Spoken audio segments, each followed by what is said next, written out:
Jadi memang kata kuncinya adalah bahwa hidup ini kan cuma sekali dan sebentar. Seperti apa sih Islam memandang hidup ini?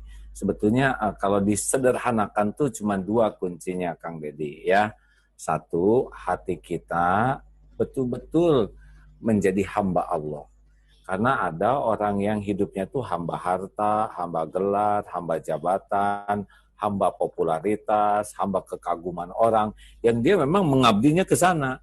Nah, Hmm. itu tidak bahagia. Nah, kita akan betul-betul, mungkin kita diberi kedudukan, popularitas, dan segala dunia gitu, tapi itu kita sadar bahwa itu bukan Tuhan saya, itu pelayan saya untuk mengabdi kepada Tuhan saya. Nah, banyaknya orang kebalik, dia jadi hamba popularitas, hamba gelar, hamba penampilan, oh banyak. Dan itu pun udah pernah rasakan hidup kayak gitu, capek ya. Tapi Walaupun mereka merasa bahagia kan, A? kan, Mereka merasa gimana? bahagia. Yang jadi hamba itu nggak bisa bahagia semu. Ah, Aslinya tidak akan pernah tenang karena dunia ini kan tidak diciptakan menenteramkan. Jadi dunia berikut isinya ini hanya memuaskan lahiriah, tapi hati nggak pernah puas. Itulah sebabnya yang punya kekayaan itu tetap aja tidak bisa beli ketenangan, ya kan? iya benar, benar. A. Kalau kalau mau jujur ya, kan pernah ngobrol juga dengan siapa tuh Bang Hotman. Ah? Wah, cerita juga itu wah katanya walaupun cincinnya sebesar apa gitu ya, tetap nggak kebeli bahagia dengan cincin ya.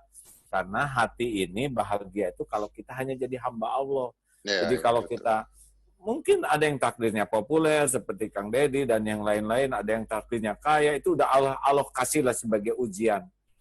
Apakah digunakan ini mendekat ke Allah atau tidak. Dan yang kedua nih, satu, kita jadi hamba Allah kepada pencipta kita. Dan yang kedua, kepada ciptaan kita rahmatan lil alamin. Makanya dalam Islam khairun nas anfa'uhum linnas. Sebaik-baik manusia itu manusia yang paling banyak manfaatnya.